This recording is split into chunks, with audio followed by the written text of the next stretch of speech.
See what happens when they start messing with us with the.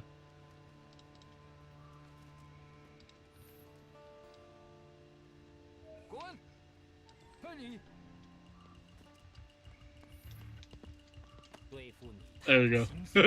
Alive looking at Homer doing Homer things. Yeah, we are so gonna get taken off the air.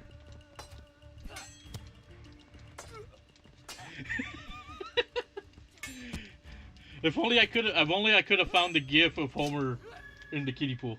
Oh. We're gonna have to settle with Homer scratching himself. That should give Sonic Boom something to. Tell me when your father starts scratching himself. Kids, we'll tell you, Mom. We'll tell you, Mom. We'll let that go for a couple minutes and watch. Random people are gonna be showing up and be like, "What the fuck is up with the stream?" Anything is possible here. This is a little bit tricky.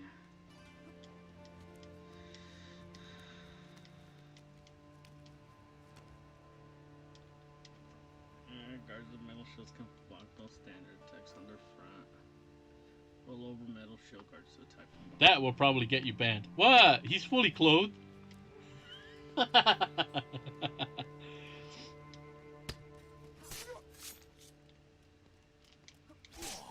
There we go. Much better.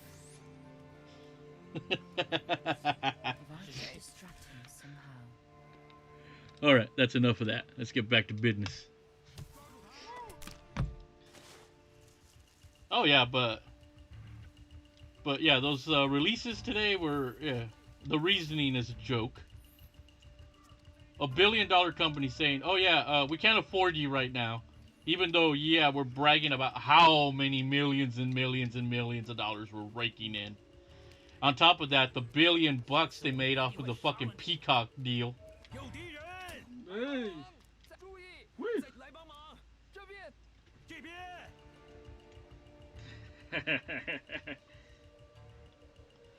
Fuck you, Cookie Boy. No, and let's you know what? Since I'm scratching an itch is completely normal. It is. Okay, but let me get back to something that I really wanted to get off my chest, and it involved last week's dual programming that involved the Ultimate Warrior, in which WWE had their little documentary, and then Dark Side of the Ring had theirs. So my understanding is that the WWE my understanding is that WWE was going to release the Warrior documentary on A&E later on. But when they got hold of when Dark Side of the Ring was going to be releasing their Warrior episode, they moved it up so that it was before Dark Side of the Ring. The point is that WWE was only going to cover the good aspects of the Warrior, you know, when he had turned his life around. And they automatically assumed that Dark Side of the Ring was going to cover all the negative stuff. Which, to be honest, they did cover a lot of the negative stuff, because there was a part before he became all goody two-shoes and shit where he was saying a bunch of crazy ass shit. Actually, I'll get that. Yeah, go ahead and clear it up. Because I listened to the. Corny? No? No, I listened to the. The Dark Side of the podcast? Dark Side of the podcast. And in reality, it's really not a hit piece of a bad thing. It actually, they talked about how his first wife actually said, first she didn't want to be a part of it, but they kept the line of communications. They kept the line of communications available. Right. And it wasn't until his ex-wife saw the Von Erichs and the Owen Hart one, because obviously Warrior was good friends with the Von Erichs and Owen Hart, and she said, okay, I'm ready to do it. You can trust these guys. Yeah, and then what they found out is because he had all this anxiety, and it's like, maybe that's what all of his childhood thing is like, triggered it, everything. Yeah, because he didn't exactly have an easy childhood, to my understanding. But then again, it's funny because I look at the Warrior one, and I went into it thinking, oh, it's going to be this big thing, but and I ended up feeling disappointed in the episode of Dark Side of the Ring, but that was my own fault because my expectations were so high that I allowed myself to think, oh, well, this is going to be everything rolled into one. When I really sat back and thought about it, I appreciated the fact that they had his ex-wife there because she gave a whole nother perspective that we hadn't heard. Because if she hadn't been on there, that episode wouldn't have been. It shouldn't have been made then, because it would have been just everybody. It would have been just like the Ultimate Warrior DVD that the WWE released, which was a fucking hit piece. That was an orchestrated hit piece by the WWE on the Ultimate Warrior before they all mended their feelings and whatnot. But it was just one of those where you had a lot of people rushing to conclusions without watching Dark Side of the Ring. Yeah, because they even talked about his the reaction that his Was it the Widow? Yeah, his widow and the Widow Warrior. And obviously they had fun with it, but at the end it's like, yeah, it's kind of like, yeah, because Warrior's widow, the woman that he was married to when he died, she works for WWE. And when somebody asked her, oh, what are your thoughts on the Dark Side of the Ring featuring the Ultimate Warrior? Her immediate response, without even thinking about it, was, I don't associate myself with smut and filth. And keep in mind, she probably didn't even watch the episode. I don't know. I guarantee you, no, she probably did, but at the behest of WWE as well is. I will say this because they talk about how the Warrior is actually those videos, those speaking tour videos. It stated that his widow was the one that kind of influenced them. Oh, shit. They found stories of it. See, that would have been more interesting because here's the thing. In the Dark Side, they go all the way up to like 96 when he came back. But after that, they cut right into the Hall of Fame and his death. And that was it. So if they would have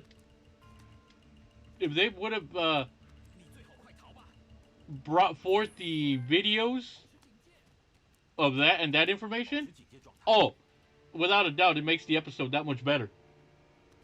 But, hey, it is what it is, Which, I'm actually looking forward to this week's Dark Side of the Ring. Damn. Yeah, because this one is, they say that the Grizzly Smith one is very dark. Yeah. As fuck, dude. Which is going to be interesting because you're going to have Jake the Snake Roberts, which is the son of Grizzly Smith, his brother Sam Houston, and his sister, was it Rockin' Robin? Yeah. So you got the siblings talking about their dad and pretty much what kind of an asshole he really was. Because it talks about let's see, the abuse and all that. Let's see. Scratching an itch is completely normal. Is that what the hot tub streamers audiences are calling it now? That's classified. Fuck.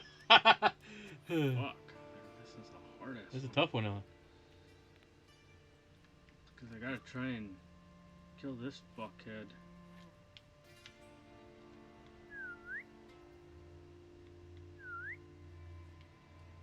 Holy sh...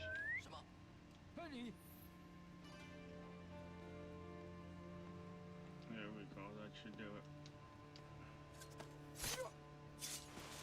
Yeah, because you can get that one up by the window, right? If I could distract him somehow.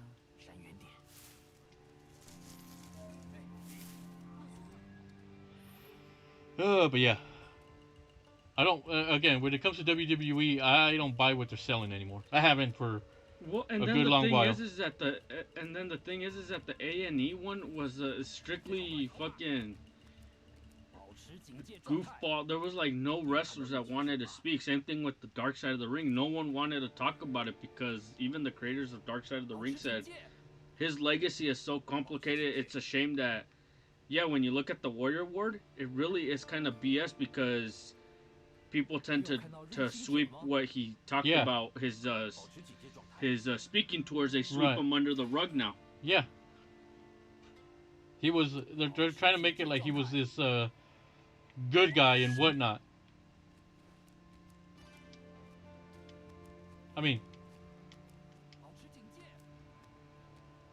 you can put Hulk Hogan on blast for what he said in that video and completely get rid of his legacy. But why is But it that, why is the Warrior given a pass? Because you have his wife working for you there?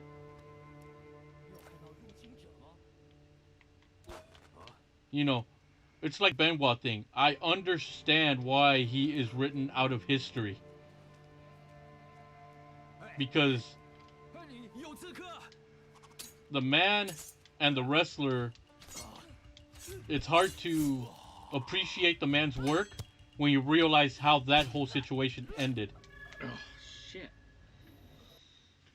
Yeah, it's like there's a reason why he cannot be a part Now- of it, of history. It's Right. Just, it's Now, not if gonna- now when we had the network and we were watching a an old school pay-per-view that had Benoit in it, my natural instinct would have been, oh, I'll fast forward it because I don't want to watch it. But at the same time, then, there is the other guy he had the match with. Fuck. So I'll watch a Benoit match, but only because it's part of that pay-per-view. I'm not gonna voluntarily go and search out a Benoit match, because anytime I look at the guy, you can't help but think of what the fuck happened. It would have been one thing if he would have just killed himself because the burden, he was feeling it and all that. But there was no reason for him to have killed his wife and son. Exactly. There's no reason for what he did. Nope. Dang, and they even very well talk about like that. Yeah, that Warrior really did not look well at all. Nope. For In those days before his death. Yeah, because in the Raw when he came out, he looked. Now that you look back at it, yeah, he looked really bad. Sucking wind. It's like, yeah. It was just holy shit, man. Oh. What?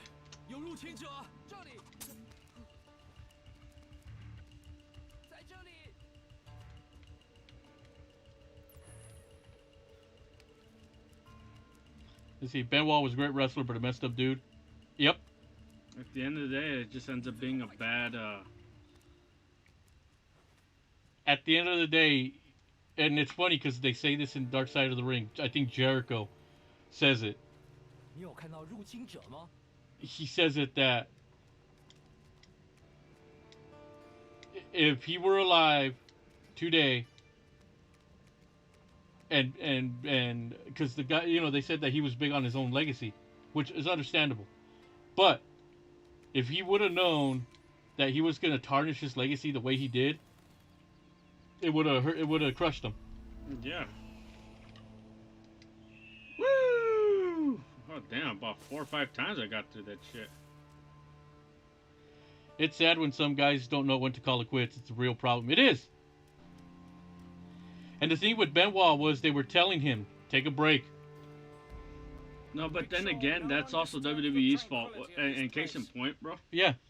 When Guerrero passed away, they chose not to take time to say, okay, Benoit, take time.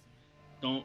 But no, they just okay, after the funeral, get your ass on the plane and you're going to Mexico. Yeah, you guys are going to go tour in Mexico or something. You guys are going to do the international tour. Yeah, you should have. Anybody that wanted that time to recover, it didn't matter how long, they should have given it to him. But no, again, WWE. And this is the big difference because when Brody Lee passed away late last year, what was it that AEW said? Anybody that wants to take the time, go for it.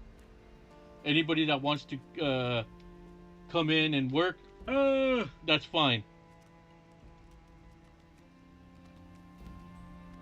It's just a damn. And you're right. Sonic Boom does make a great point. It's a damn shame when they can't. When you know that they are like they got nothing left. No. Hello. Oh, what the fuck?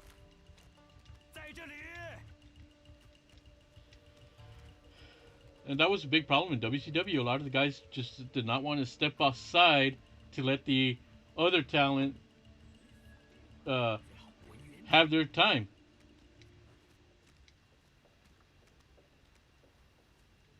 He goes, that's a two-way street, though. Benoit could have chosen to quit. Yeah, exactly. Yeah, that's true, too. And it's one of those where at the end of the day, it's like both sides. It could have been yeah. When Guerrero died, that's when Benoit should have taken at least a year off.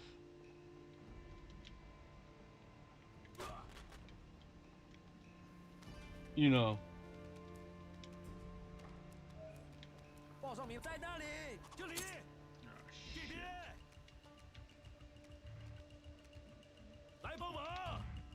See, and this was the problem also with WWE eating up all the fucking territories and promotions. If they fire a guy, that's it. They couldn't go anywhere else. Exactly, and unless he's not or at least say I'm not coming in. I'm gonna mourn the guy if I'm fired. Otherwise, I'll see you whenever. Yeah. And even then, I don't think WWE would have. At least they shouldn't be assholes about it and be like, "Oh no! If the guy's best friend just fucking died. If he needs time to mourn, you let him. If you fire him because then afterwards he comes back and then starts acting erratically and all that, then whatever. But yeah, at the end of the day, what Benoit did, he still did. He still had a choice in the matter."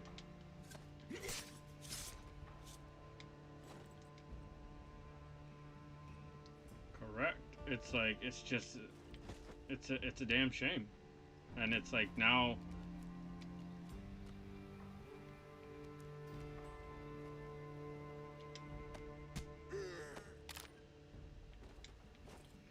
God damn, It's tougher, huh? Yeah, it's been a bit more of a. Just putting all the dead bodies over here. Vince McMahon is a total fuckface. Now he is, yeah.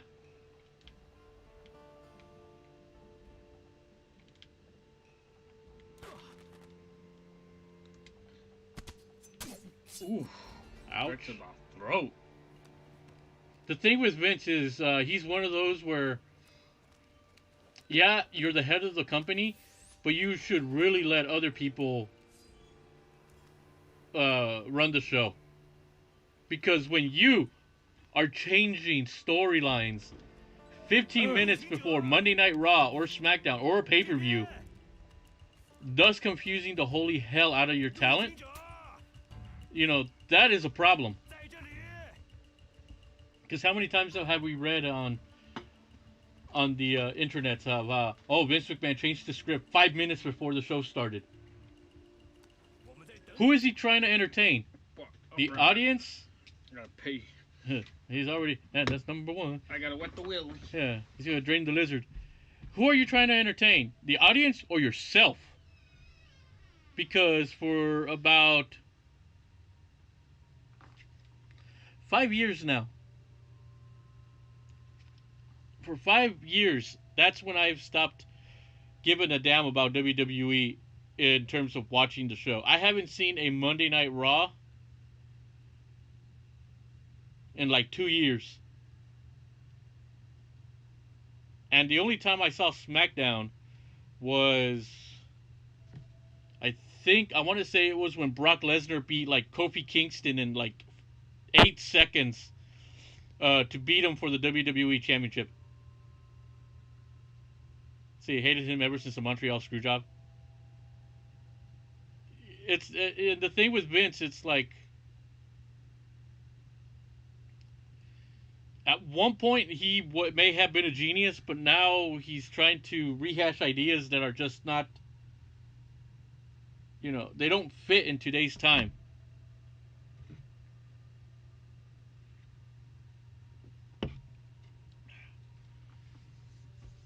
He tries to push people that the audience is not is telling when he's trying to push people down your throat that the audience is rejecting time and time again. Dude, that should be a wake-up call. But he thinks he can try and find the next Hulk Hogan or the next Steve Austin. But let's face it, that's just not how things go nowadays. I've hated him since the Man. I love it. Love Flash. I mean, I love the character that he became on screen because of the Montreal Screwjob. Because it elevated Steve Austin. Which Vince McMahon can thank Bret Hart, because literally that's Bret Hart is the reason why the Mr. McMahon character existed. Fuck. Man, this is gonna be a bitch. But the thing I don't get, this is the thing about the Montreal Screwjob that still makes me wonder. Okay, so the year before, you gave Bret Hart a 20-year contract that also had what?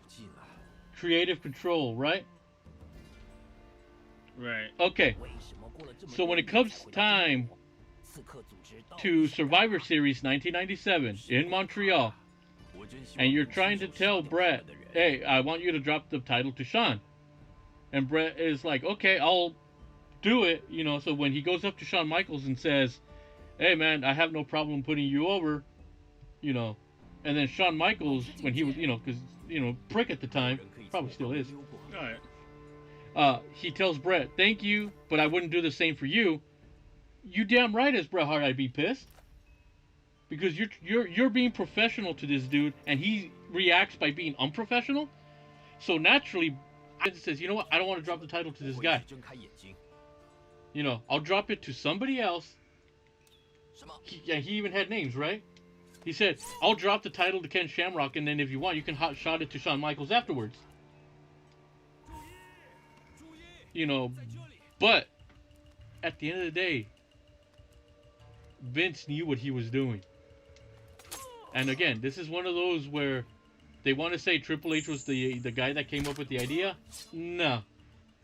I don't believe that for a fucking second. This is, once again, Vince McMahon using somebody else as a fucking scapegoat. Oh man, CM Punk was right. He'll be taken by his doofus son-in-law and the rest of his stupid family. Oh shit. Okay, what do I do now? Ooh, good question. So,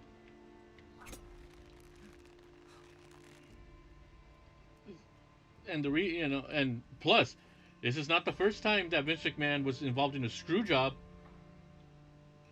Oh, okay, I see where I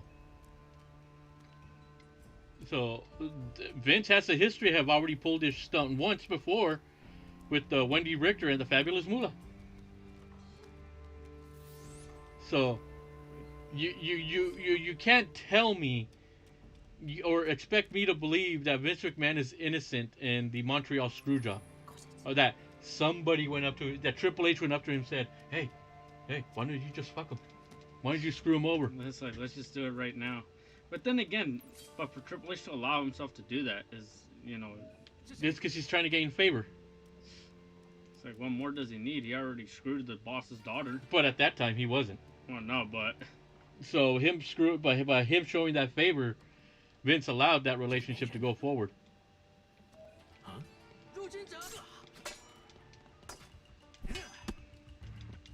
Ah! Yeah, God damn it, Butters. Shit.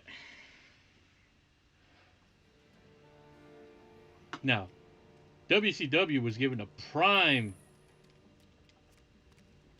time golden goose after that situation, and they fucked it up.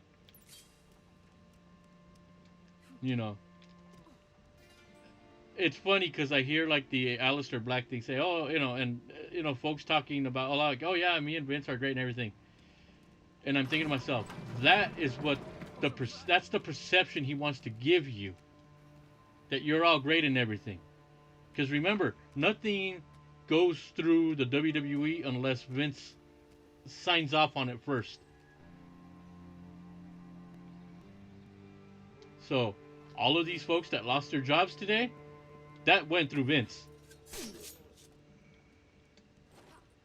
You know, nothing gets by that company, unless until Vince McMahon signs off on it. Hello. Simp McMahon.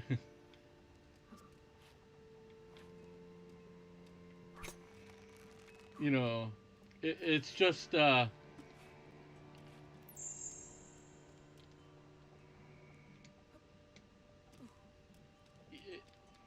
don't do themselves any favors when they're constantly telling people, oh yeah, uh, with the Peacock deal, we're trying to get more into entertainment and less about the wrestling. Something tells me that they're gonna sell. Yeah, if WWE, if Vince McMahon sells the company, the company's is dead. It's gonna be dead.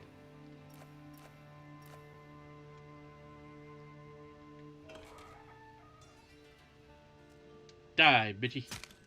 Yeah. Ouch. In the face. Your face. Yeah, because I read that I was reading the stuff. What was I reading a fucking article? Because they see big mega value in their fucking that they see value in their in the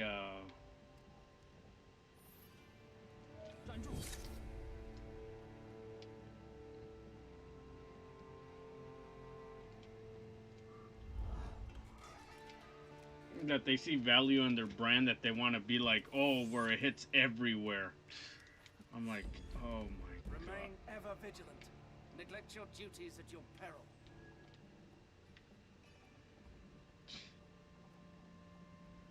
And that is what separates AEW from the WWE now.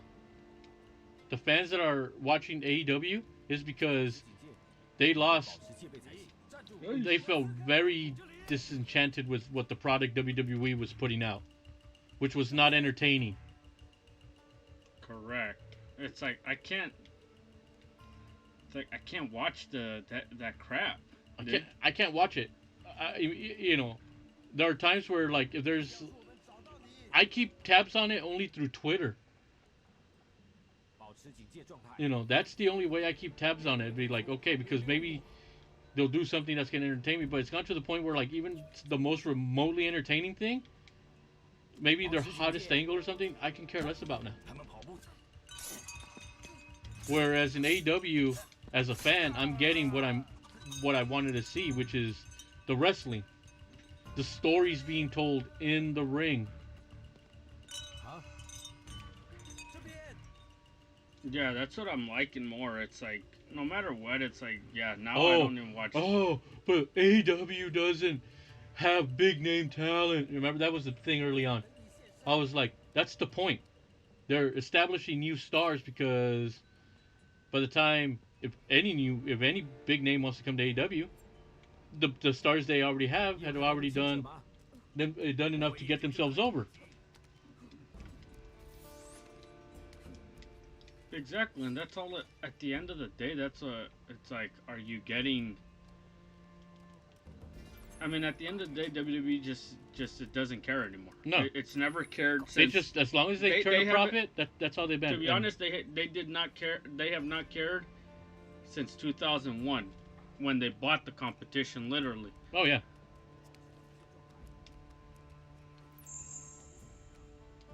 That was the worst thing that could have happened. Shit. Oh, now you gotta go back. You went backwards? Yeah. Run! Run! Run! Yeah, they haven't, to be honest, they've not cared since they bought WCW. lay down your lives to stop any intruders. Prove your loyalty to me. I should have killed those guards. Back in the golden days of WWF. You can jump on that thing, can you? Fuck. If I did, then he sees me right away. 报上名来，在那里，来帮忙，快叫援军！ Oh well. Hey, just- 我会一直睁开眼睛。 No, they don't see me. So. But yeah, they've not been the. 没有人可以从我旁边溜。 Yeah, at this point, it's like they say if you're not entertained by it, don't watch it anymore, and that's exactly what I've done. I don't watch it, 重台， but when my Twitter feed goes apeshit over it, you still tend to keep It's up with fun. it. Huh? It's fun watching. It's fun whatever bullshit that they may do. So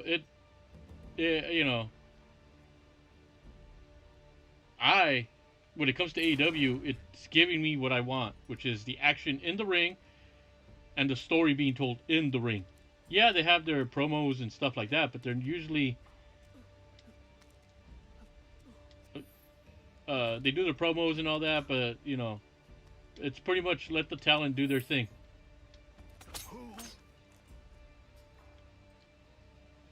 But yeah, so that's my that's my rant for that.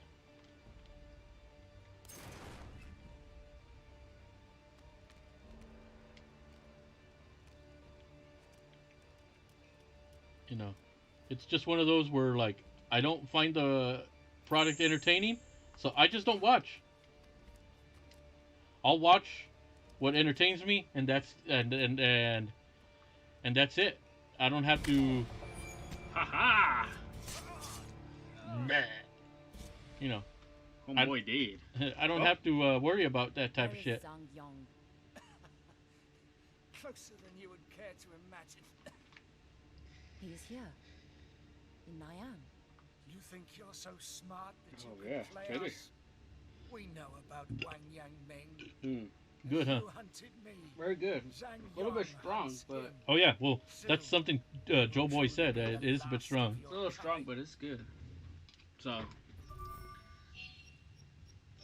Yeah, that's something I could just drink like every now and then. Yeah, that's why I said I'll drink. Like right now, I'm just having another one, but I may have another one like on Saturday when I'm doing my Saturday stream. Crouch spread, sweet. Well, let's continue on so far, man. Been pretty Onwards good. and forwards, you bitches. If Zhang Yong is here in Na'an, then I must find him before he finds Wang Yangming. I remember I'm having so fun. It's like I'm having fun playing this game, That's good. even though it's like fucking headache after headache just trying to figure that shit out.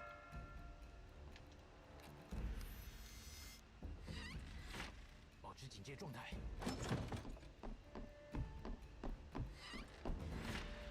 Later, chick, dude.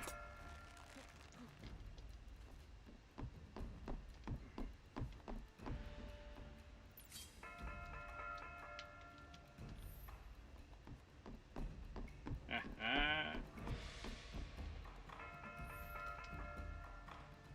No, god damn it. Shit. You are dead. Oh, I don't want it. Fuck.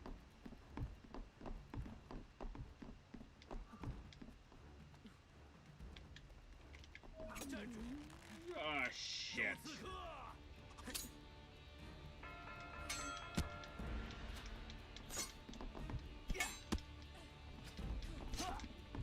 ，Yeah, fuck.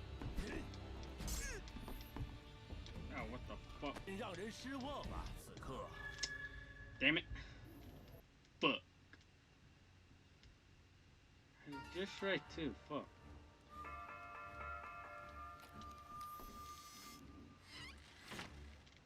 保持警戒。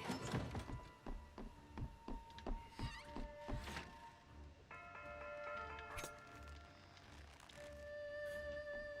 Come on, you Chinese scoundrel.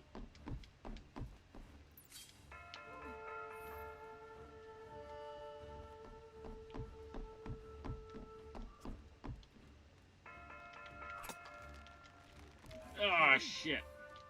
Huh. What the Huh. fuck? Doughboy says they're delicious. They are. They're very good. I will say Yeah. they're good. A little bit stronger, but they're very good.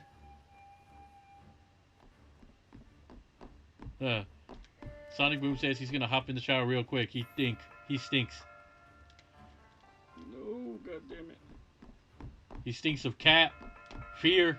Shit. Oh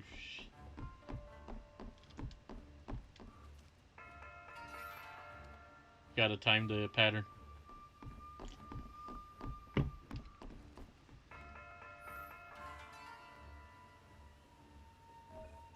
Yeah. Oh. But I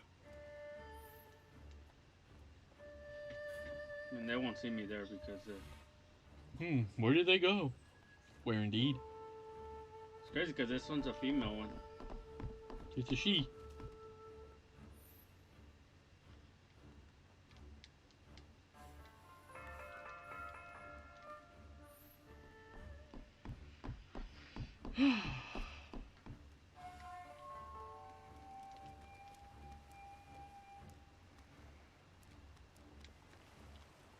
Yeah, let's see. Tomorrow we're going back to Donkey Kong 64. Nice. Tomorrow and Friday. Saturday is the we're gonna play just a bunch of Sonic hacks, Sonic ROM hacks, just for the shits and giggles. Which I gotta load some of them up to my Raspberry Pi. There we go. I got a silver. I could have done better.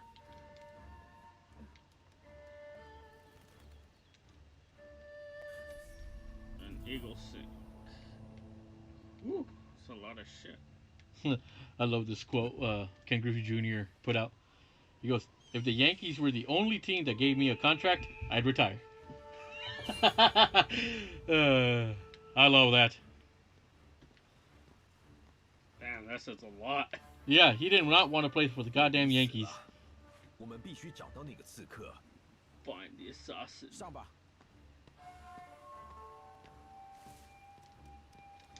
Hey, dude. Isn't this the girl who tracks down Ezio? Yeah, this is her. Woo. So this game takes place after that interaction. Yep.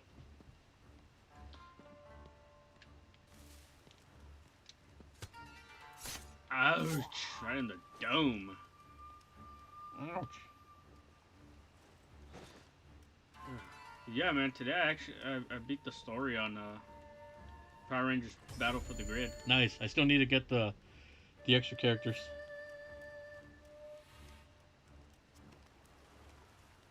Let's see. What did I do? Oh, I mostly played MLB, the show, and then I did some Mass Effect 1. Oh yeah, cause that's what I did while I was over there with Percy today. I played Power Rangers. I was like, oh, let me finish the story, cause I think I was on chapter, I was in the second act, but I was like, I still hadn't finished it, so I was like, oh fuck. Yeah. So I'm like, oh, okay, let me just let me keep playing. You're like, fuck it. And I actually beat the fucker. I was like, okay, let me get, and I actually got into a good groove with the moves. Yeah, that game is easy to pick up. Oh man, A lot of people give a shit because it looks like a mobile game. It's like, well, the company that made it is not exactly a AAA company. But it's a good game. Yeah, I love it. I love it playing plays a lot like Ultimate Warrior vs. it. Capcom It 3. does. And that is a game I can easily get into. The bridge is heavily guarded. If I could cause a large distraction somehow. I'm stuck on the final boss for about He can be a bit tough. No? it wasn't hard for me at all, dude. I whooped his ass like. Well, you're the fighting game guy, so I expect that from you. Yeah, but Lord Dragon can be a bitch. Woo!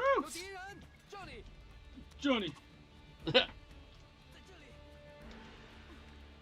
go. They can't find me over here.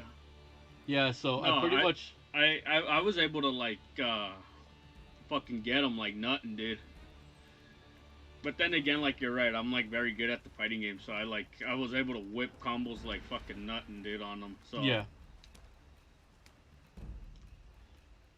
Yeah, so pretty much the upcoming schedule is Donkey Kong tomorrow and Friday, the Saturday Sonic ROM hack stream. Monday, Tuesday is Mass Effect 2.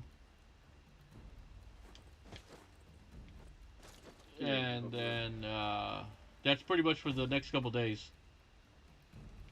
I was talking to Fabian earlier about this. I said that after I'm done with the Mass Effect trilogy, I will start Resident Evil 1 on stream. To which then I also said, yeah, I hope you all enjoy watching me play that because it's going to look like a headless chicken playing the goddamn game. These explosives should do the trick. I need to be quick to avoid the explosion. Run!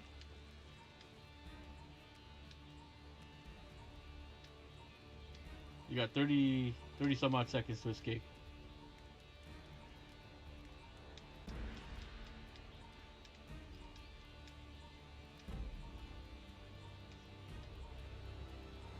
Yeah, you know, it's funny because I think I might still be on that last boss fight in Power Rangers.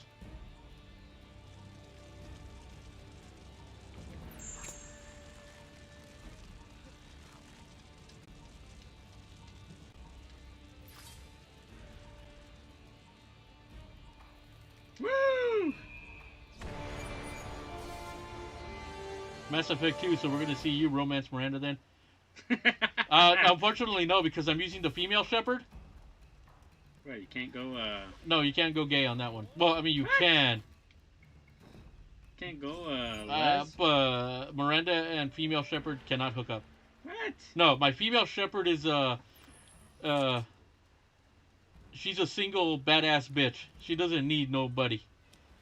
It's in my, male shepherd playthrough that I'm doing in the off stream. Where, Miranda's gonna be porked at. Oh! Miranda will get boing yoing yoing yoing yoing yoing yoing yoing. Shit. The fuck? So, just letting you know now. Only because I want, like I said, I picked the female shepherd because I thought her voice acting is a lot better than the male shepherd. So that's why I picked the female shepherd.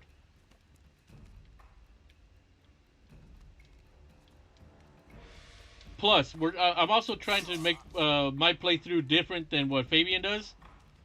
Because we don't want to have the same carbon copy gameplay. He has the male shepherd, I have female shepherd.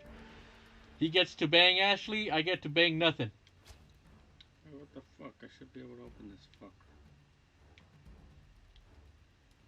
The fuck? Let's see. I killed the well, I didn't kill the council. I just chose not to save the council.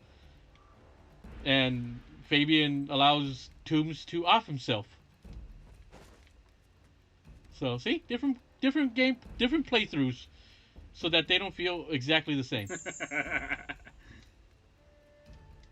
Why you say though? Hmm? Okay, what the fuck? Should be able to open the bridge. Maybe you have to take... Oh! You almost beefed that, sir. But trust me, Miranda in my playthrough will be the BFF. The BFF. She will go with me on every mission.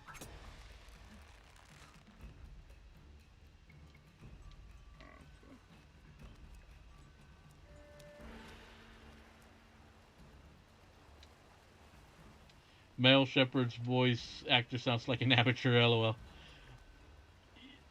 I mean, I don't have a problem with his voice acting, but when it comes to, like, if you want to capture, like, the, like, that raw emotion of the actions you're taking, the female Shep is by far the best one for the voice acting. But then again, I am familiar with, that voice actress's work, because she has done a lot. She did Bastila in the Star Wars Knights of the Old Republic games. She also did Naomi Hunter in Metal Gear Solid 4. And her work is like oh look.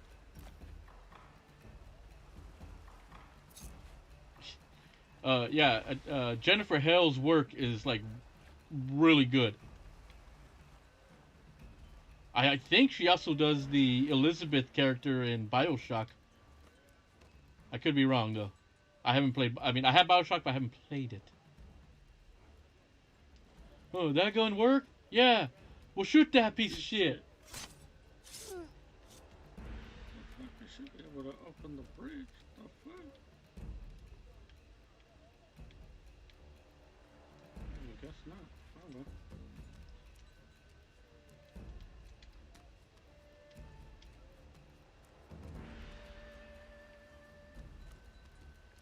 But yeah, so Mass Effect 2 will continue the non-romance of my female shepherd because she don't need nobody.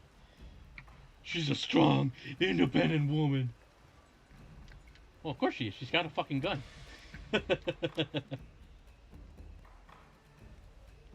Yeah, in those games, the ones I'm taking with me are going to be mostly Garrus and Miranda.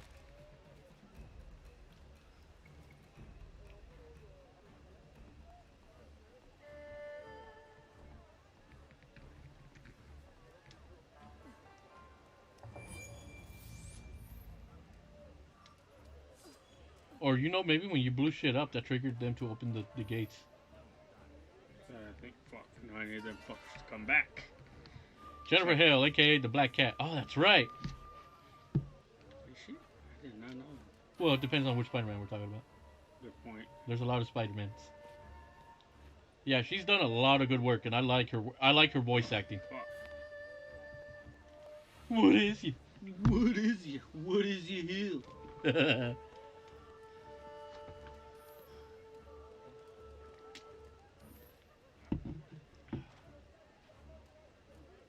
张勇大人跟其他人正在追捕刺客大师。 Yeah, because I was also thinking, do I want to do Mass Effect Andromeda after I do the trilogy?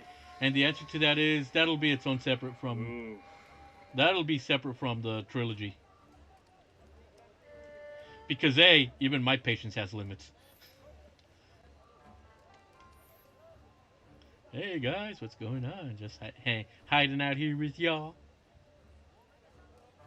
Ooh. 喂， No! Damn it. Fuck. It didn't. No, they didn't see me. There's also Jean Grey and Wolverine in the X. Wow, I didn't know. Wait, Yeah. which X-Men is it? The Legends one? Yeah, I think so. You know what? Let me look it up. I have a phone here. Why am I not using it?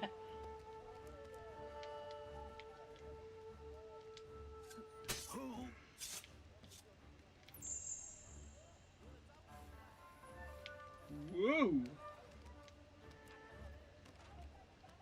Why do I always misspell Jennifer? Beats me. Are you supposed to be in my class? I am today. Oh, what? I think she was also Samus in Metroid Prime. Was she? Oh wow, I did not know that. Let me see. Fuck. Filmography. It's gonna be a jeez. I could die a couple times here, so. No worries. We're not. Hey, we never claimed to be professionals. True. We're just a bunch of amateurs who love video games. Oh, fuck.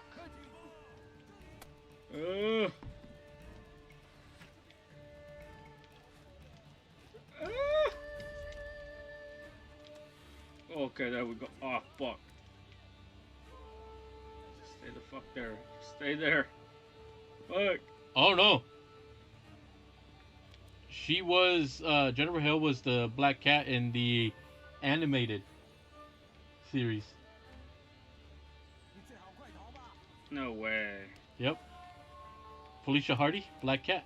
Oh shit, I did not know that. Oh, they made a good choice. Fuck.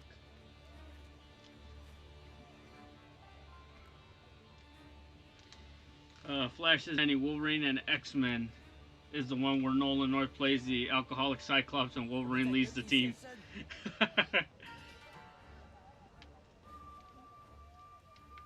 See, she did Batman Beyond. She was the character known as Jessie. She also she also did Spider-Man Unlimited. She played Lady Vermin, Haley Wing, Catherine O'Malley, Mary Jane Watson, and others. She also did voiceover for Rocket Power. Paula Dullard. That's Sam's mom, isn't it? Yeah.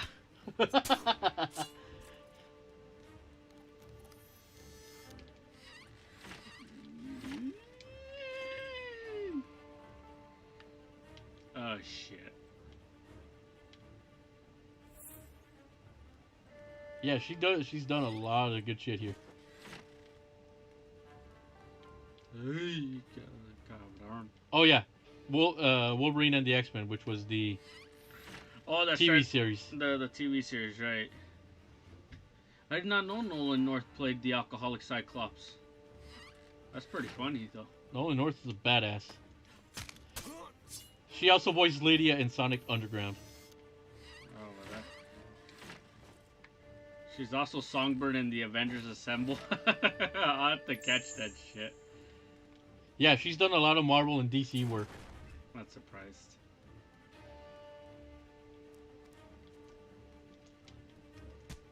Damn, right in the dome.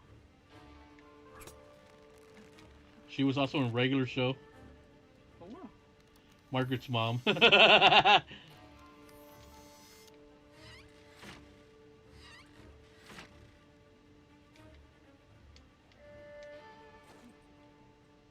Yep, Avengers Assemble. She played Songbird, Screaming Mimi.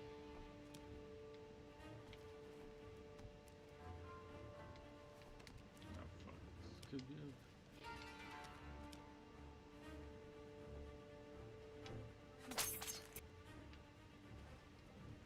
Oh God, she even did the Mortal Kombat: The Journey Begin.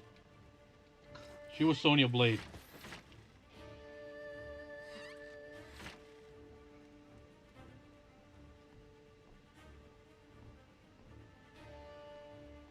I'm coming. He won't see me die. Idiot.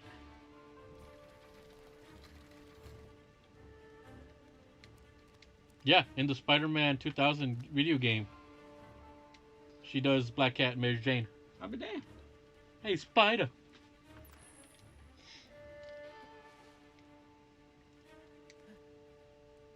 Yep, Spider-Man 2, Enter Electro. She was Rogue, Dr. Watt, and Dr. Watts. Ooh, yeah, look at right here. Rolling down though. Oh my God, I'm gonna kick my own ass for not remembering this one. It's, I think she played Ms. Marvel in another Avengers TV show. She was the main character in one of my favorite GameCube games of all time, in Eternal Darkness. Oh, wow. She was Alexandra Roivius in that game. Yeah, Metroid Prime, Samus Aran. Ooh, here we go. Another little part. Nah.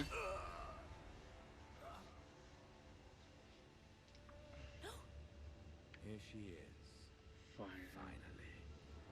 Seagull, I have your precious box. Kill her. Oh, shit.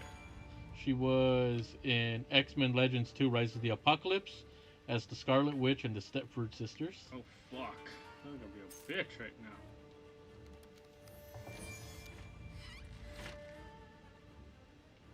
She was in Ultimate Spider-Man as Silver Sable.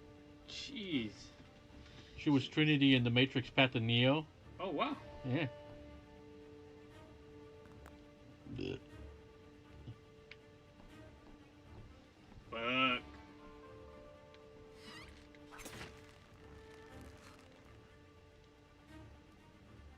Ah, even Brutal Legend. Nice. I still gotta play that game. Spider-Man Shattered Dimensions. She was Silver Sable. In Shattered Dimensions. Huh? In Shattered Dimensions. What did I say? Yeah, that's what you said, right? Okay. Marvel vs. Capcom 3, she was the Phoenix.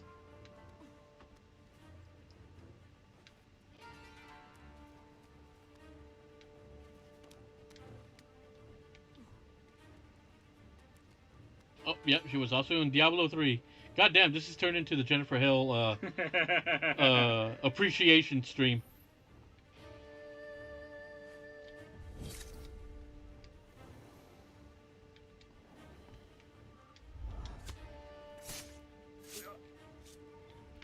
So in other words, Jennifer Hale has played pretty much every female Marvel character. Apparently, if there's anybody that can do it, it's her. Oh my god, they gave her that role. This one I wish I didn't know of. 11. You want to guess what role she had? Gamora. No. Centurion. Chronica. Ew. They gave Jennifer Hale the dubious honor of voicing goddamn Chronica. Ah, fuck. God damn it.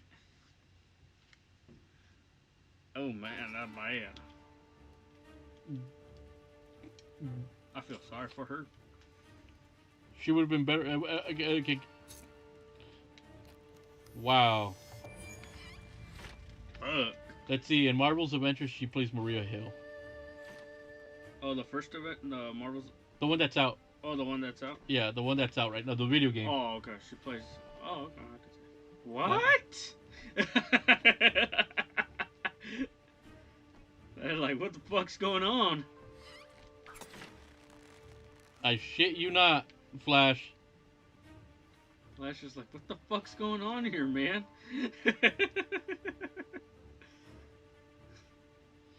You may not be able to see it, but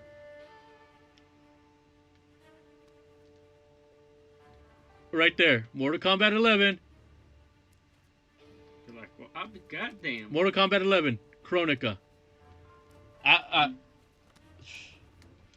Who did she piss off to do that role? Another role? Why? What? Ed Boon, answer me that question. What did she do wrong for you to give her that role? You know what they should have done? They should have fucking switched. They should have had Ronda Rousey do Chronica, and then they should have had Jennifer Hale voice Sonya Blade. What about that? Shit. Now I'm pissed. You did not just say Chronica. Jennifer Hale voiced Chronica in Mortal Kombat. Tell me I did not just hear that. Can you do that, sucker? Yep. Oh, man. Talking about some bad luck. She got the raw end of that deal. Fuck. I gotta kill these fuckheads. Shit. Wow. Like, what the fuck?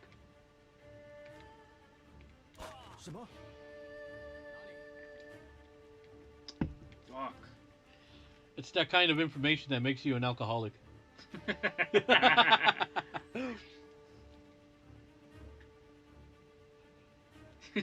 Flat. I think. That's a little crying emoji. Damn, I think we got Flat. I'm with him. They're like, what the fuck? I feel the pain. Flash is gonna be like, fuck, man, now I can't play. It's like, now I can't play Mortal Kombat again.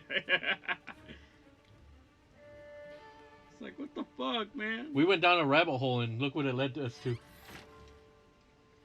Flash is not happy. I'm not either. What the fuck?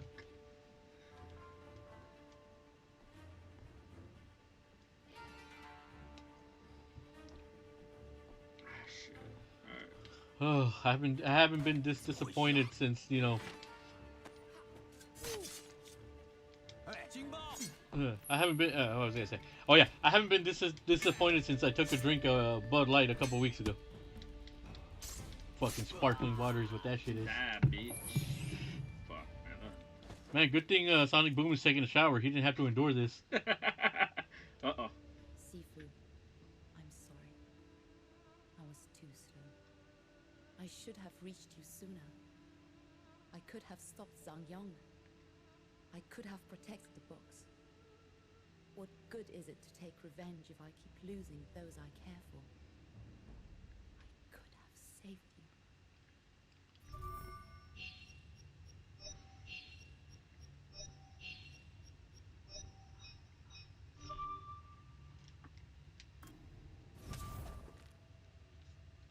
Part gets increased. Let's Nice. keep going. Feels like I got kicked in the balls. Damn, man. Damn, man. You know when Flash goes to sleep, he's gonna go to sleep crying, man. Be like, what? And the Brotherhood came for us and sought freedom. Oh my goodness, what the? Saw a future. Now it is up to me to offer hope for those who see none. When Zhang Yong and Chu Ju are dead, He's been in the shower a pretty long time. He must have smelled like now my time has come for Song. Oh dear God. The past has returned to aid my future. It's like he go cry in the shower. Once a concubine like me is now empress, and she's risking her life to help me. She Oh. knows where to find Zhang Yong, but I fear she and the concubines are in grave danger. If the Templars suspect they are Yeah. helping me, Oh man, that's a good one. Jackass. That's a good one, Flash. He's been in the shower a long time. He smell like ass. Nah, Mr. Kitty did my pie pie. Now we gotta do the leap.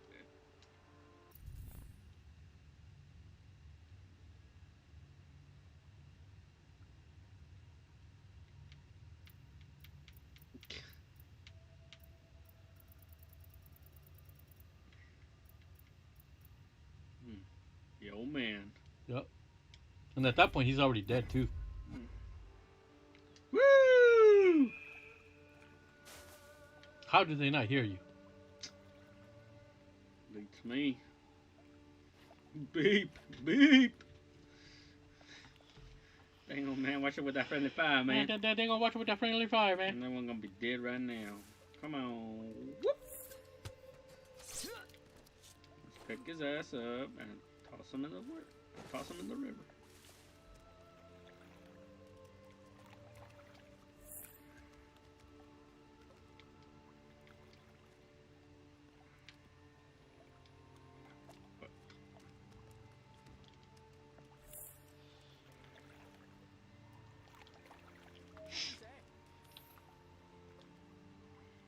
Die, bitches.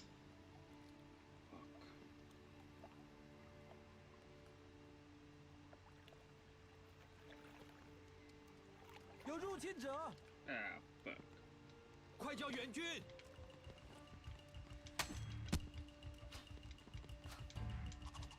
So get this. Rumors going around, and it's probably likely. God of War Ragnarok Damn. will be releasing on the PS4 as well. That's what I heard. Good. Another reason for me that I don't have to go out and get a That's PS5. good. That's good. I'm happy with that. Same with Woo! Horizon. No. Yeah. Yeah, Horizon. Horizon. Yeah. What was the other? Oh, Gran Turismo, I think, is the other one. Well, I don't care about that.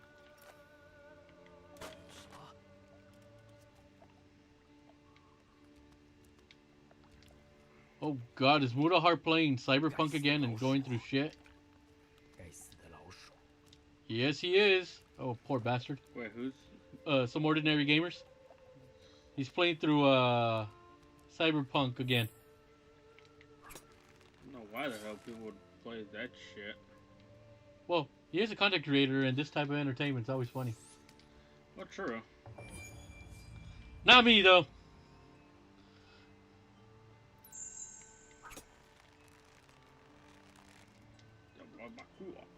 Oh gee, wonder what two players those could be on the deadline for that team. What's up? 怎么回事啊？ Oops! I rang the bell. What two players? Okay, I'm gonna throw out. Okay, so we're gonna go through a list here. Okay. All right. I'm gonna name the team. and you try to guess what player or players are on the trading block. Okay, okay. Number 1, the Colorado Rockies. Trevor Story. Okay, that's one. Woo! John Gray. Yep. Okay. Okay, let's go to the Seattle Mariners. Seager. Nope. Oh damn. Mitch Haniger. Okay, okay. I thought Seager was. Yeah. Next up, Tigers. Miguel Cabrera. Nope. Left-handed pitcher Matthew Boyd. Oh. Pirates. 这儿有敌人，跟我们打，你还差得远嘞。 All right, so I'll go through this list that they have. Top 40 MLB candidates, early June edition. So these are players that could potentially be on the move given the circumstances. All right. Okay, so number 1 is John Gray of the Rockies. So, and that was one guy I had said a while back that The Giants need. No. that's a guy that if you're that I said that he would do a lot better out of Colorado. But Trevor Story, man, I can see a bunch of teams going after him. 让人失望啊！ Oh 刺 God. 客， They're cheaters.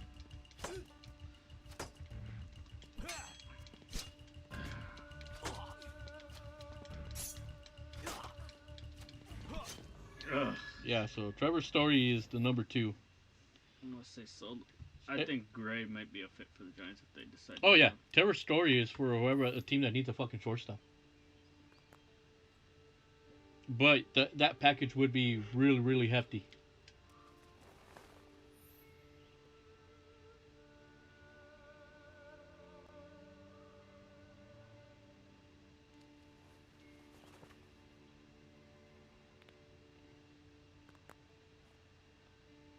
That one doesn't move, does he? But he does now. All right, and then we said Matthew Boyd of the Tigers, which is a left-handed pitcher. Pitching always goes in the trade deadline. Yeah. Tyler Anderson of the Pirates, the guy that we had last year. He's the lefty. Let's see, from the Pirates also, second baseman outfielder Adam Frazier. Mm. Right-handed pitcher of the Pirates, Richard Rodriguez. Kyle Gibson of the Rangers. Ian Kennedy of the Rangers. Oh, These concubines are in danger. Oh. I need to kill the guards protecting them.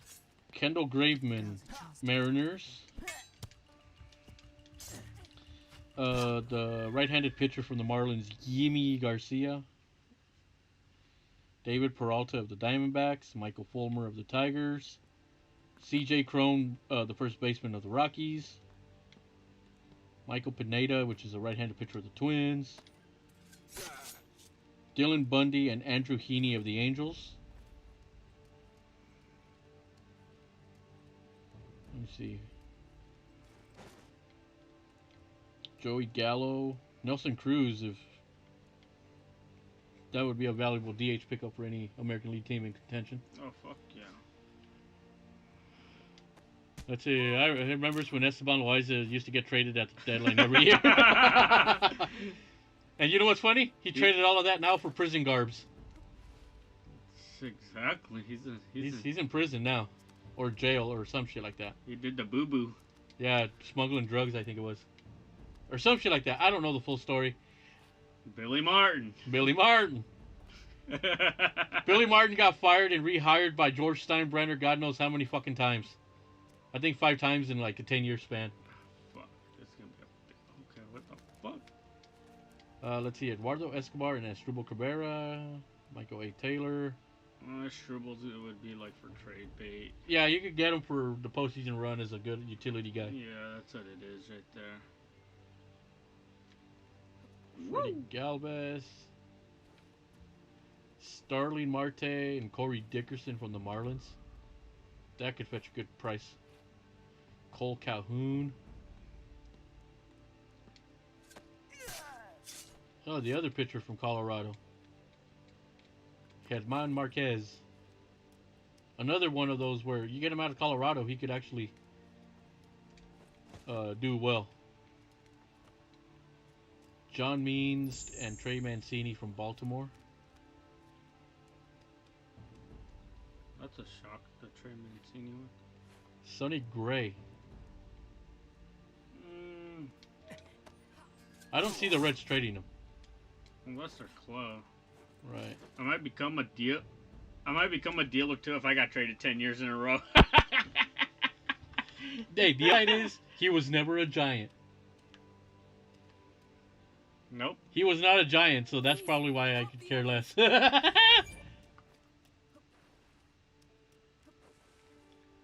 Nick Castellanos. Well, it depends. See, Danny Duffy.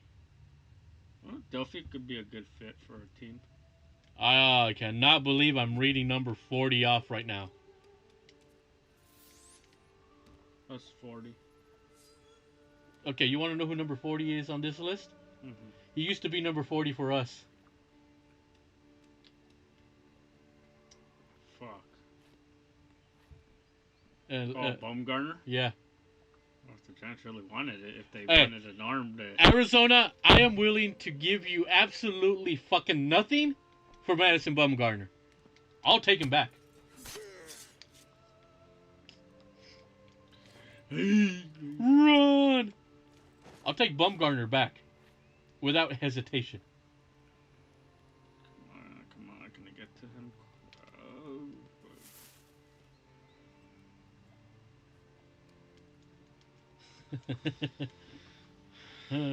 Every year get who else? What else was the running gag that every year he got traded? God damn it!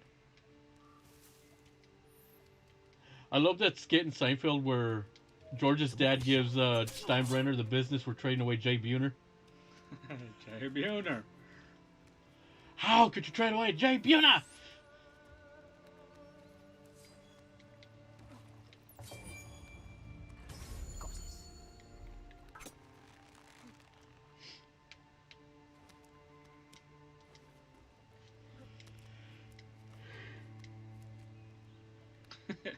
You know what was funny? That reminds me of how he says that Loaiza got traded every year. It reminds me of when the Giants would sucker the Pittsburgh Pirates out of players. I know. Most notably, Jason Schmidt. The greatest trade that... Got it. Funny, because Flash on Fabian's stream on Monday brought up that he had forgotten that... Keith Van Horn was pretty much traded every year too. Yeah, that basketball. So that's your domain. That's true. No, Flash had brought up on Fabian's stream the fact that Randy Johnson won his 300th game as a Giant. And we remember that year. Yeah, because I saw that game. We saw that game. That was the game that Johnson, in trying to make the defensive play, hurt himself, and he didn't pitch again until like the last game of the season. And that was in 2009. And then he retired. Had he not hurt himself, maybe he comes back for one more year. He could have been the... And he would have been he would have won a World Series with us. Because the following year was when San Francisco won the World Series.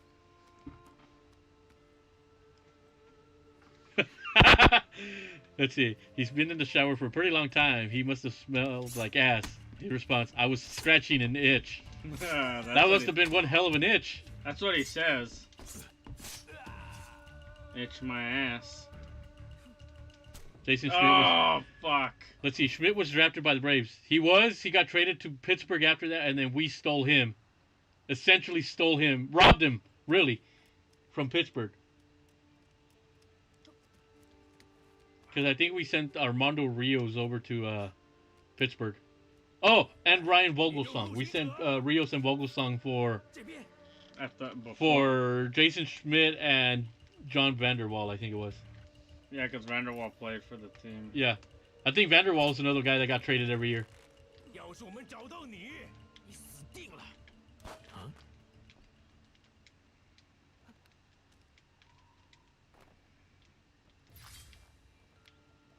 let's face it, Schmidt got hosed out of the Cy Young Award that one year. I'm telling you. Eric Gagne should not have fucking won it. Relievers have their own fucking award, goddammit.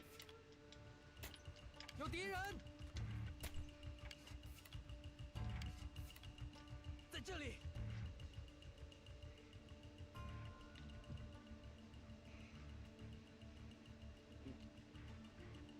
Let's not forget George Costanza being traded for Tyler's chicken.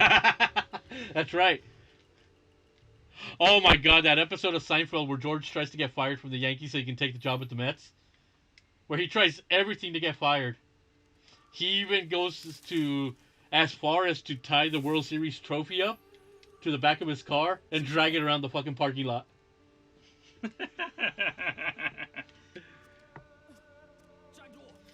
No. Yeah, let me find that clip because that shit was funny.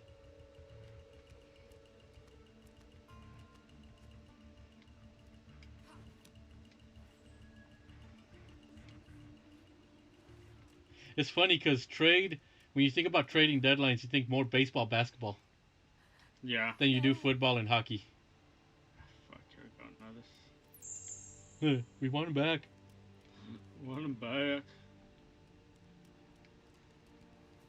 Ah, shit. Fuck. I'm gonna be a bitch.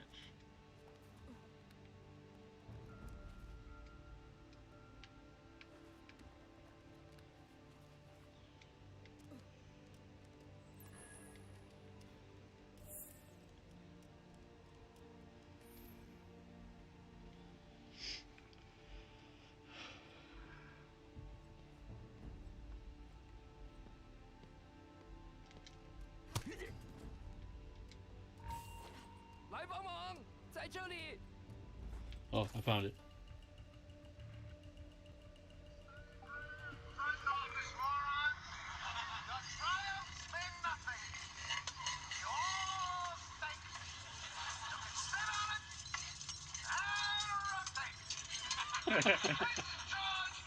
There was no relief award when Gagne won the Cy Young. Actually, they did. Yeah, they did have a.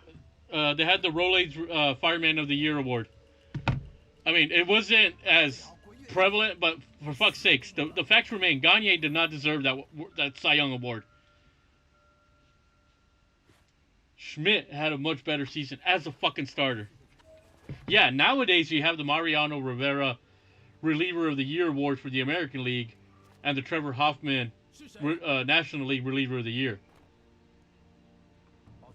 But back then, all they had was the Rolaids Relief Fireman of the Year award. Which was like...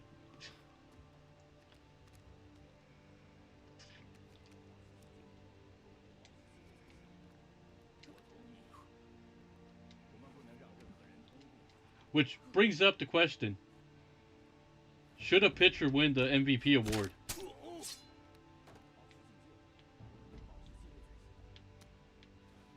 You know, because they say, oh, well, the pitchers have their award, which is the Cy Young Award. Which I'd say, to a certain extent, yeah, that's a pitching award. But let's look at what the MVP stands for. Most Valuable Player.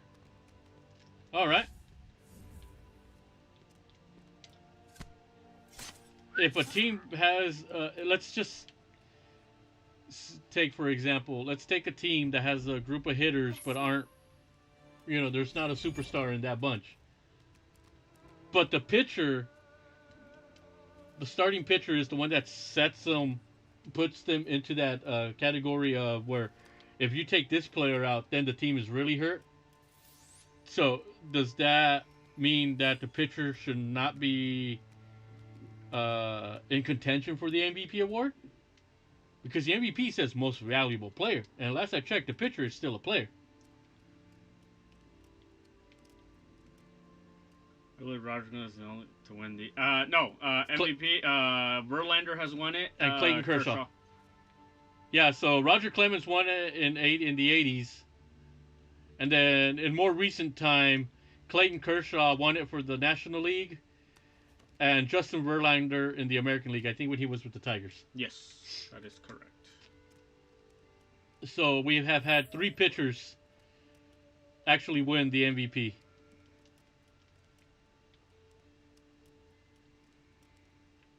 And in each of those cases, you can make the case that that pitcher deserved to win it. As much as I don't like, I still got to give the devil their dues.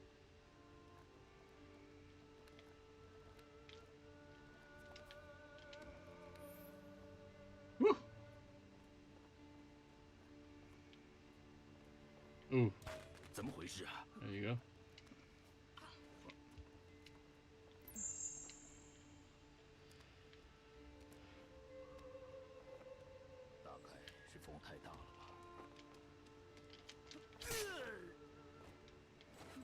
I mean, and now...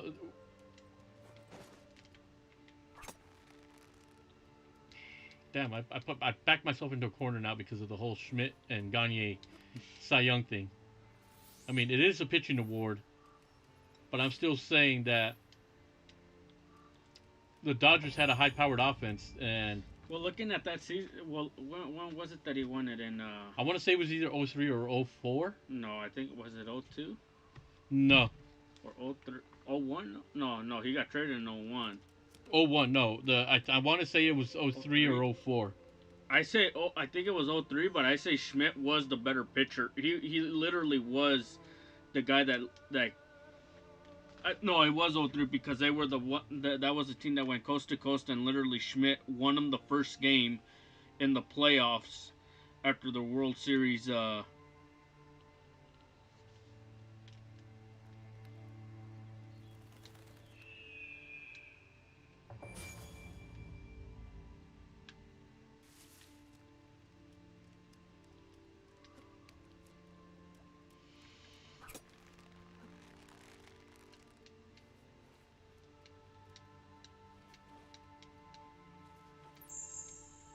2003.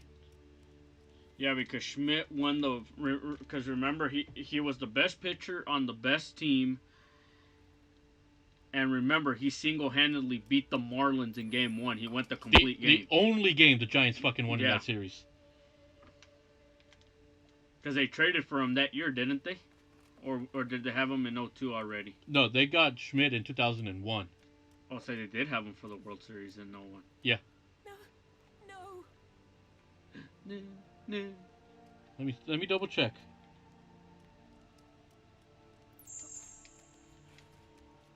But I want to say we got him in 01. Because then he did pitch in the World Series. Yeah. But that was before he literally fucking... He took off.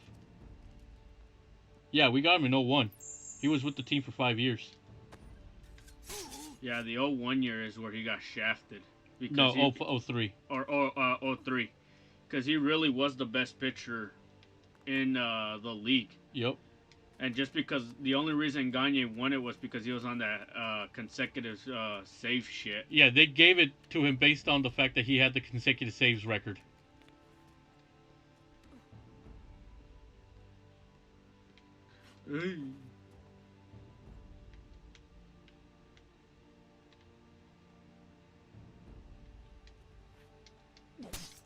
Yeah, so this was okay. So Schmitty pitched game 1 and 5 of the 02 World Series. He won the first game, but got no decision in the second one. He literally was that final missing piece to that World Series, dude. Yep. He was the bet. Thank you, Okay, perfect. You saved the concubines. And the way across. You saved the cucumbers. Oh. Whee!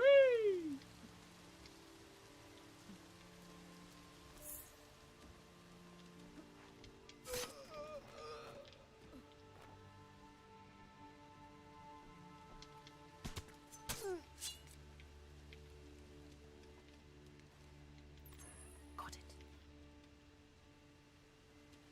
Yeah, but that was a good. I liked him as a Giant. It was a good one.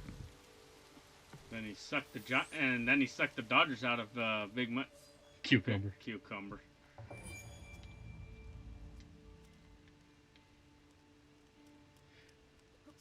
Oh yeah, when the Dodgers overpaid, well, they paid to get him, but he was too hurt to even complete that contract. He never pitched. He never was. He didn't pitch as many games.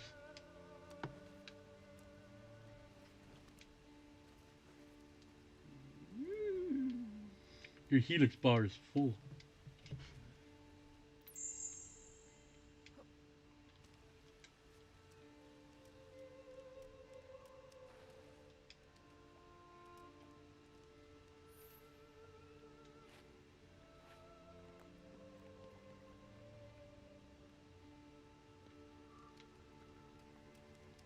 There you go. But yeah. But those are good conversations to have because it's always a what if. Yep. Come on. He won't see me, but I'll get him.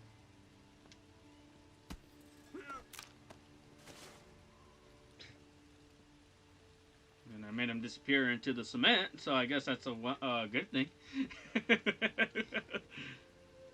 You bastard. Ah, shit. Oh, okay, there we go. He can't see me when I'm in stealth. Hello.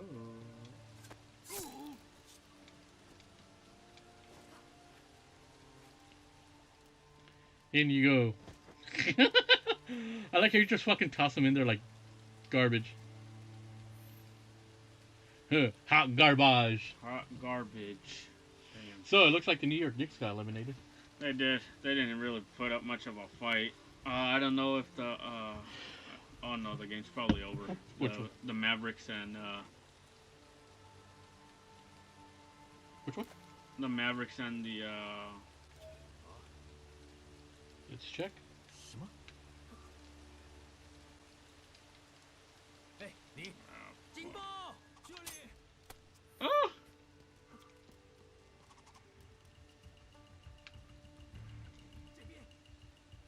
Mavericks and Clippers. Yeah.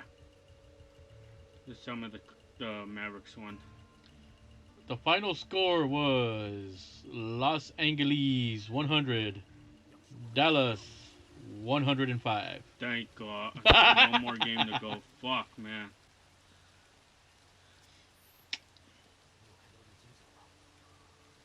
Dallas has to win one more fucking game.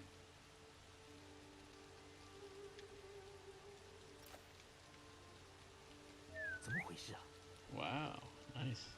Come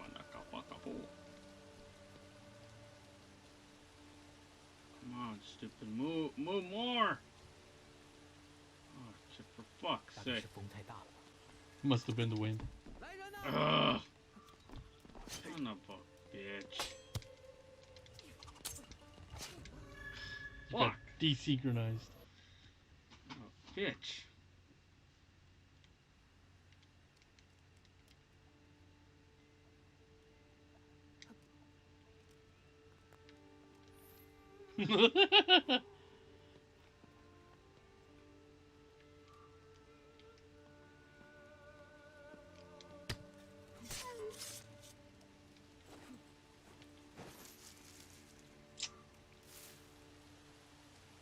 Is this Assassin's Creed or Metal Gear?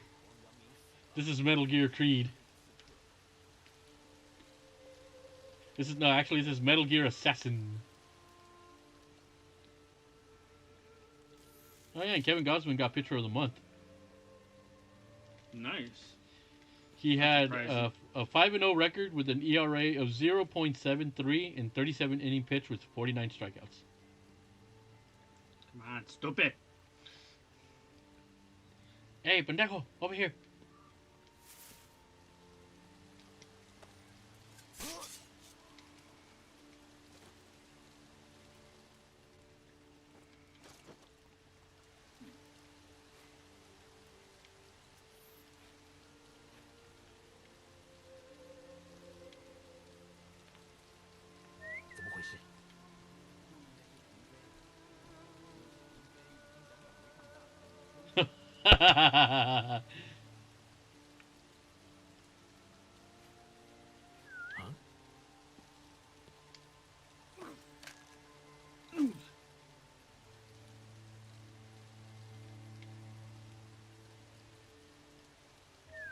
回事啊？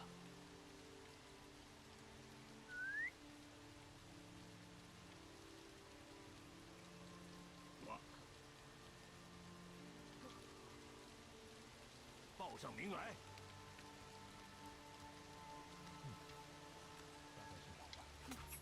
注意！ 这边。 They don't say me. As long as they don't say me. Never unhear Metal Gear's theme of terror with hearing Steiner's bad. Oh, da da da da da, fat asses. All right, let's see, gentlemen. It's been fun, but it's time to catch some Z's. All right, Flash. Have a good night. Thank you for stopping on by. Yes, very very fun to have you on. Very nice with the baseball talk, the wrestling talk. That was great. Hey, we even threw some basketball in there just for you. Da da, fat asses. 来帮忙！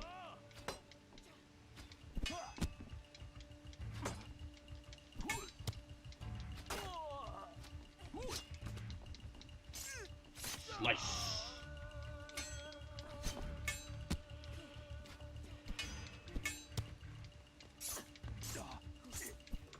Oh, Player desynchronized. Fuck. Like, so who's in the Animus during this shit? I have no idea. Well, at least I start. Fuck. 保持警戒，没有人可以从我旁边溜过。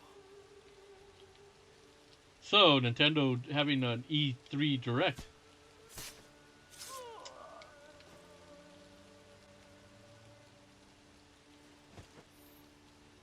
And I know how this is gonna go. Everybody's gonna get their fucking hopes up. They're gonna be talking about, oh, we're gonna get this, this, and this announcement.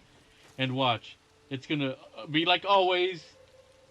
They're not gonna get the announcements that they themselves, quote unquote, predicted, and they're gonna throw a bitch fit all over Twitter. When it comes to these type of things, it's like, you know what? I will just wait to see what Nintendo announces. Exact, because it's like people are gonna get themselves so hyped over. They're saying because everybody's already jumping to conclusions with the fact that Nintendo announced the Nintendo Direct. I could tell you for right now, we know one thing for sure right now that you will not see in that Nintendo Direct. Is F-Zero GX news. There, I said it. I crushed your hopes and dreams. Go and cry to mommy. You will not get no F-Zero news. There, that's guaranteed. This is it. Goose is going to be the next Smash DLC. I know it. And that's when the next DLC is going to be announced. Probably. For Smash. Which I think we're down to the last one. Last two. There's two more.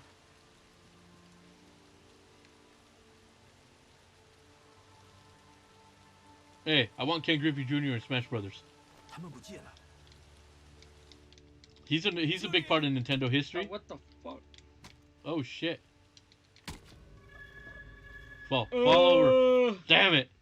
I want Ken Griffey Jr. as DLC. He has had games on Nintendo consoles. He had Ken Griffey Jr. Major League Baseball, Ken Griffey Jr. Slugfest, and then he had a couple on the SNES. 怎么回事？ If I can get him. So there, I said it. I want Ken Griffey Jr. in Super Smash Brothers.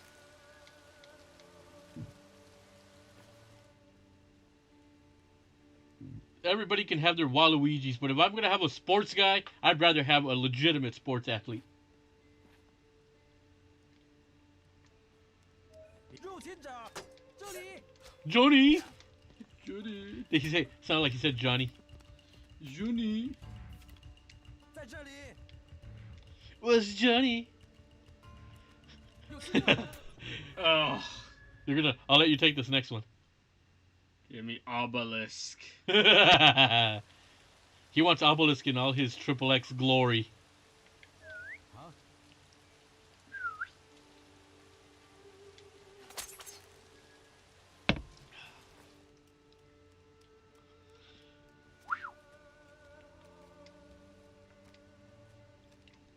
Yeah, Fuck. so yeah.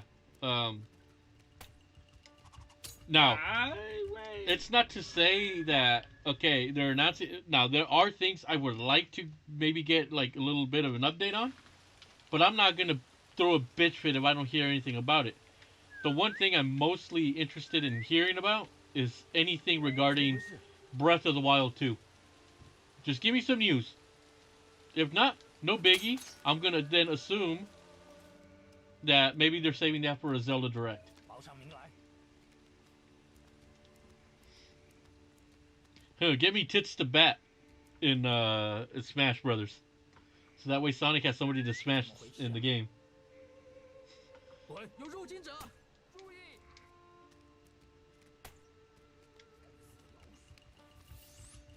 I'll take it. No, that's monkey butt ugly.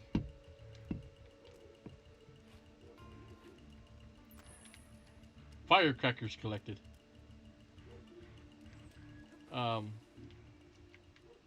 When it comes to E3 and those announcements, it's just like I'll watch the stuff because I want to see what new things are being announced. 信守承诺，好好保护我的安全。 You know, I don't have a expectation or anything. My only expectation is just show me what you got. Show me what you got.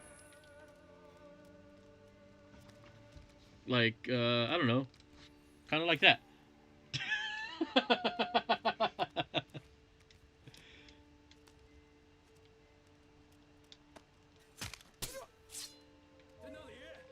Let's see, guessing Breath of the Wild 2 is going to get its own direct. Maybe another teaser for E3, but doubt it. We'll probably get another Zelda announcement instead for E3. Yeah. Like I said, I'm not ducking all my eggs in one basket and be like, oh, Nintendo, give me this. No. Whatever Nintendo decides to announce, then we'll go from there. You know, I am not an entitled brat. Are you?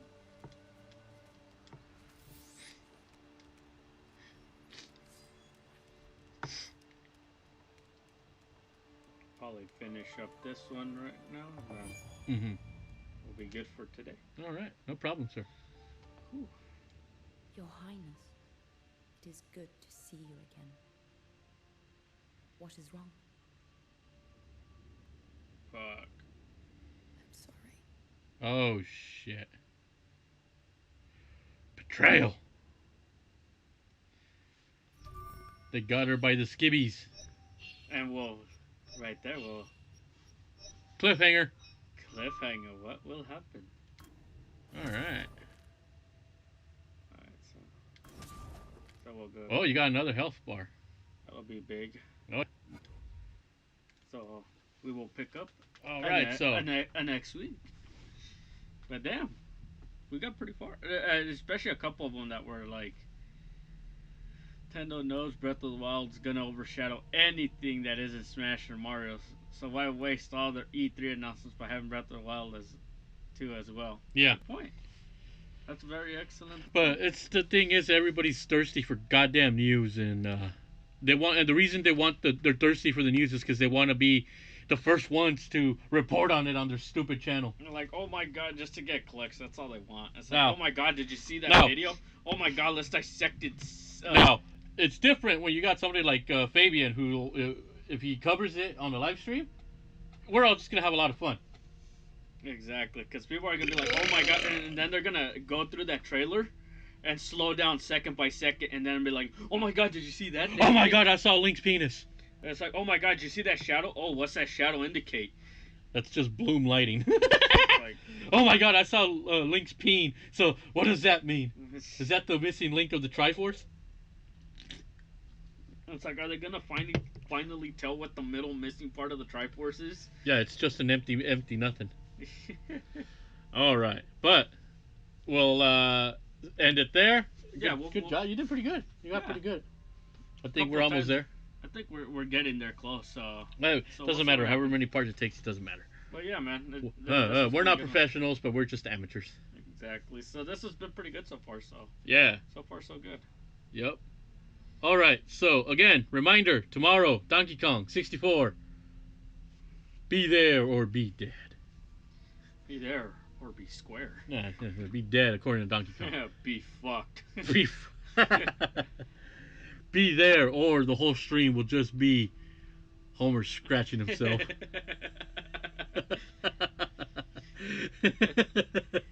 All right. Alrighty then. So, everybody have a good night, and we will see you back here again tomorrow. Later. Later. Where the fuck are my screens? Jeez.